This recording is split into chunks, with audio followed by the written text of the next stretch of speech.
Okay, I'm back with another example I think you're gonna like. Also, I've changed the microphone's configuration. Hopefully the audio and video sync will be better in this episode. In this case, I have to specify additional arguments when I call the program. You'll see what those mean in a minute. Whoa! Look at that! Move this a little bit. What you see here is an example of Cellular Automata. It's the expression of a very simple rule on a canvas. In this case, I seed the center tile with white pixels continually at every frame. Then, for each of the next frames, whoa, did you see that? It reset. Let me start over. At each frame, each pixel checks its neighbors.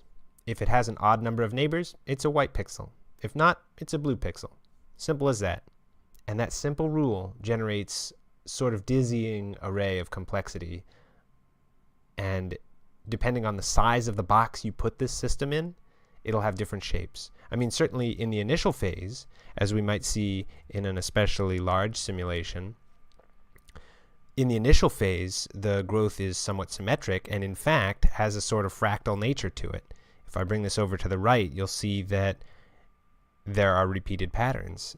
Although at the point where the pattern reaches the corners, the pattern is disrupted, almost as though a wave were reflected off of that wall, which has a simple boundary condition that the value is always 0. Returning to the function here, we see that the choice of numbers you select will change the choice of how large the box is that everything is kept inside. Let's try a 49 by 25 box, and we see that the pattern that you get is considerably different looking. You'll note that the command line is not usable when we run these Pygame windows, and if we wanted to use them, we could simply type Python W example4.py followed by some numbers, maybe 51 and 71. And what that'll do is it'll free up, I guess I didn't want to hide all those things, but it'll free up the command window if we use Python W. And this can be super useful if you want to run something in the background. Let's open up a few more of these to distract us while I try to describe how the program works. And of course, even numbers are possible too, although I have to say you're guaranteed to get some weird results, or at least asymmetric ones. Okay, maybe I can keep all of these in view. Does this guy fit over here? I feel like I'm playing Tetris. Okay, so now with these distractions running, let's look at the code. Hopefully my computer can keep up with this.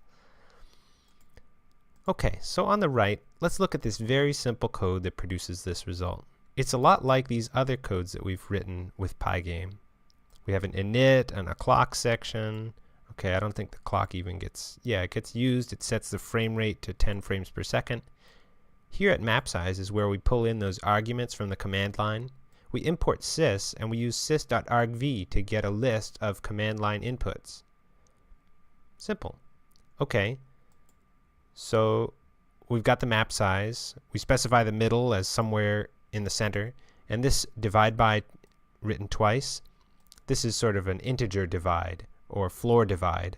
So if you have a 51 divided by 2, it'll come out to 25 instead of being 25 and a half. After all, if we try to set the value of the 25 and a half pixel, well, it's going to give us an error because the pixels in this window are all at integer positions. There's no such thing as a half an integer position. Okay. I'm mesmerized. It's hard for me to think. I will press on.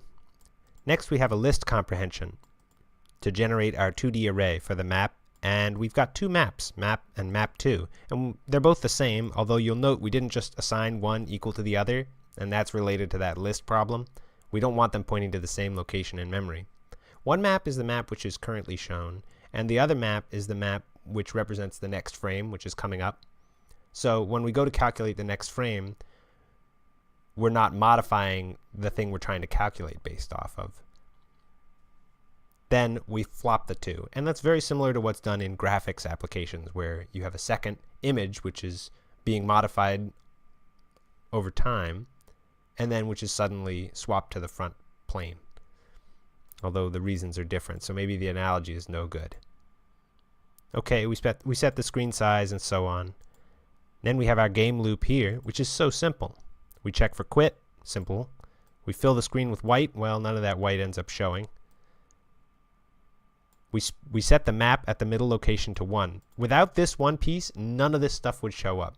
It would all just be a blue background. Nothing happening.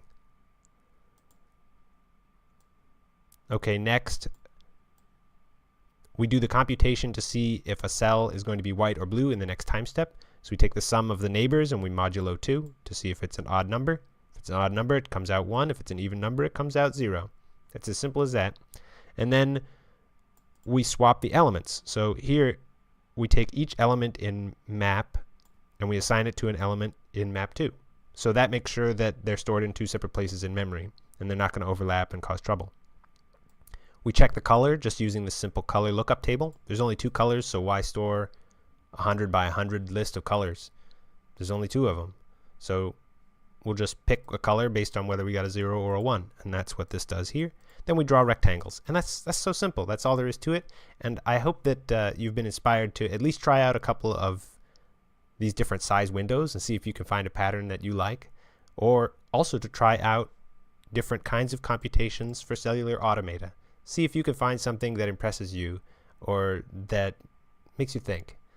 Who knows? You could use one of these frames as a basis for like architecture. See, I just paused this frame by holding onto the window with my mouse, and this could be a building or a temple or a pattern you could put on a piece of clothing. Look at this. You just click and you stop it at any point and you get a different pattern. And all these patterns have sort of a common root.